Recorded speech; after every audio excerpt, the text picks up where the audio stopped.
एक बार एडम अपने दोस्त रूवोक एफएफ के साथ फोन पर बात कर रहा था। तभी कुछ लोग एडम पर नजर रखे हुए थे। वे लोग कौन थे कोई नहीं जानता था, लेकिन एक बात तो पक्का थी कि वे लोग एडम को मारना चाहते थे। वो धीरे धीरे एडम की तरफ बढ़ते। एडम बिल्कुल अकेला था और उसके पास कोई हथियार भी नहीं थे, इसलिए एडम उन लोगों से बहुत ज्यादा डर रहा था। तभी उनमें से एक आदमी गन बाहर निकाल लेता है। वो गन से फायर करने ही वाला था, तभी साइड से एक गोली आती है और उसके गन पर आके लगती है। वो गोली किसी और ने नहीं बल्कि रूवोक एफएफ ने ही चलाई थी।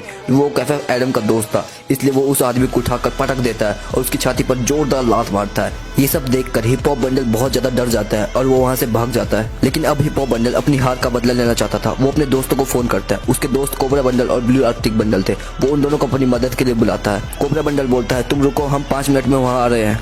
रूवोक एफएफ और एडम को लग रहा था कि अब मुसीबत टल चुकी है, लेकिन ऐसा नहीं था। मुसीबत तो अब शुरू हुई थी। हिप हॉप बंडल अपनी पूरी गैंग लेकर वहां आ चुका था। पहला बंडल रूवोक एफएफ पर हमला करता है, जिसे रूवोक एफएफ बहुत इजीली मार देता है। उसके बाद कोबरा बंडल रूवोक एफएफ पर हमला करता है और वो रूवोक एफएफ के जोरदार मुक्का मारता है, जिससे रूवोक एफएफ बेहोश हो जाता है। रूवोक एफएफ की इतनी बुरी हालत देखकर एडम हाथ जोड़कर उनसे रूवोक एफएफ की जान की भीख मांगता है। लेकिन तभी वहां पर उनकी मदद के लिए कोई आ जाता है। ये कोई और नहीं बल्कि रायस्टार ही था। ये एडम और रूवोक एफएफ को बचाने के लिए आया था। रायस्टार बहुत ही बुरी तरह से कोबरा बंडल को पटक देता है। उसके बाद ब्लू आर्कटिक बंडल वाला भी रायस्टार के साथ फाइट करता है, लेकिन उसे भी रायस्टार बहुत ही आसानी से मार देता है। अब फिर से हिप हॉप बंडल वाला अकेला बच चुका था। इस बार एडम हिप हॉप बंडल की तरफ भागते हुए जाता है और उसके जोरदार किक मारता है। एडम की ऐसी बहादुरी को देखकर रूवोक एफएफ और रायस्टार उसके लिए ताली बजाता है। इन सभी लोगों को लग रहा था कि इन्होंने सबको मार दिया, लेकिन ऐसा नहीं था। हिप हॉप बंडल अभी भी जिंदा था। हिप हॉप बंडल बहुत ही ज्यादा जख्मी था, लेकिन किसी तरह से घसीटते घसीटते वो अपने बॉस साकुरा बंडल के पास पहुंच ही जाता है। वो साकुरा बंडल को सारी बात बताता है। ये बात सुनकर साकुरा बंडल को बहुत ही ज्यादा गुस्सा आ जाता है। वो अपनी जेब से गन निकालता है और हिप हॉप बंडल को शूट कर देता है और हिप हॉप बंडल की वहीं पर मौत हो जाती है। अब साकुरा बंडल 8th एलीट को ऑर्डर देते हैं कि तुम जाओ और एडम को किडनैप करके आओ।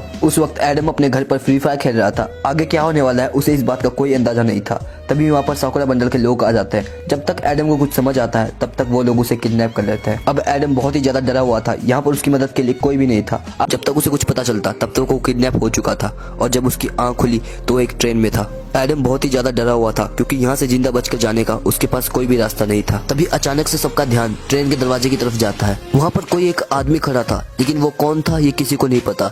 जैसे ही दरवाजा खुलता है उसमें से रूवोक एफएफ बाहर आता है। रूवोक एफएफ एडम को बचाने के लिए यहाँ तक आया था। रूवोक एफएफ भागते हुए आता है और वो स्कल मास्क के एक जोरदार किक मारता है। उस किक से स्कल मास्क दूर जाके गिरता है। उसके बाद दूसरा स्कल मास्क रूवोक एफएफ पर हमला कर देता है। उसे भी रूवोक एफएफ एक ही पंच में नॉकडाउन कर देता है। इसके बाद रूवोक एफएफ की फाइट ब्लू क्रिमिनल के साथ होती है। ब्लू क्रिमिनल बहुत ही ज्यादा पावरफुल होता है और वो रूवोक एफएफ को एक ही किक में बेहोश कर देता है। अब आपको क्या लगता है, ब्लू क्रिमिनल रूवोक एफएफ को ट्रेन से नीचे फेंक देगा या नहीं?